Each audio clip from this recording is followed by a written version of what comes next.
Assalamualaikum warahmatullahi wabarakatuh. Apa kabarnya hari ini teman-teman? Semoga dalam keadaan sehat semua ya.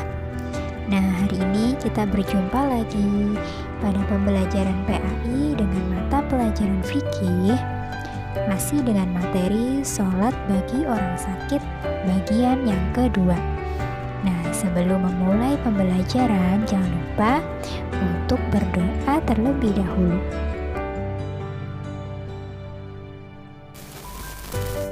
Sholat memiliki kedudukan yang sangat mulia. Sholat adalah kewajiban pertama dan ibadah yang pertama kali dimintai pertanggungjawabannya oleh Allah Subhanahu wa Ta'ala di hari kiamat nanti. Seorang muslim hendaknya tidak melalaikan sholat dalam keadaan bagaimanapun. Hal tersebut karena sholat dapat memberikan dampak positif. Tata cara sholat bagi orang yang sakit. Nah, yang pertama, sholat bagi orang tidak mampu berdiri. Sholat merupakan salah satu cara bagi hamba Allah Subhanahu wa Ta'ala untuk berhubungan dengan Allah Subhanahu wa Ta'ala. Ini artinya dalam keadaan bagaimanapun kita harus melakukan sholat. Jika orang sakit masih mampu berdiri, hendaklah sholat dengan berdiri. Nah, apabila tidak mampu berdiri, ia dapat sholat dengan cara duduk. Dan apabila ia tidak mampu duduk, ia dapat sholat dengan berbaring atau semampunya.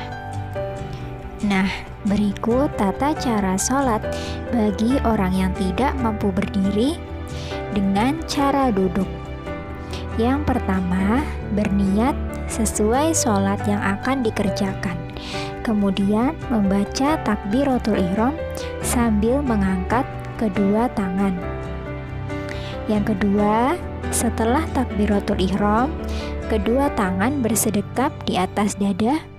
Dilanjutkan membaca doa iftitah, membaca surah Al-Fatihah dan surah atau ayat Al-Quran yang sudah dihafal. Nah, kemudian ruku dengan membungkukkan badan. Adapun bacaan ruku adalah sebagaimana bacaan ruku dalam sholat dengan cara berdiri. Setelah itu, ruku dilanjutkan dengan iktidal dan duduk kembali seperti semula. Bacaannya sama sebagaimana bacaan dalam sholat dengan cara berdiri. Nah, yang keempat atau yang terakhir, kemudian sujud seperti sujud biasa. Bacaannya sama sebagaimana bacaan sujud pada saat sholat dengan cara berdiri. Demikian seterusnya, dilanjutkan gerakan dan bacaan sholat hingga salam sesuai dengan jumlah rakaat sholat yang diniatkan. Selanjutnya, sholat bagi orang yang tidak mampu duduk.